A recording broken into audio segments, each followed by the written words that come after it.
Hi guys, welcome back to another tutorial video. So in today's video, I'll show you how to use Claude AI for coding. So if you want help writing code, fixing bugs, or building projects using AI, just follow along. First, open Claude AI on your phone and start a new chat. After that, clearly tell Claude what you want to build. For example, you can type create a simple HTML login page or write a Python calculator program. Claude will generate clean code based on your request. Next, you can refine the output by asking follow-up questions like explain this code step by step or fix any errors in this code.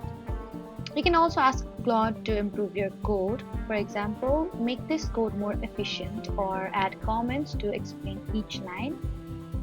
If you're working on bigger projects, you can paste your existing code into Claude and ask it to debug or optimize it.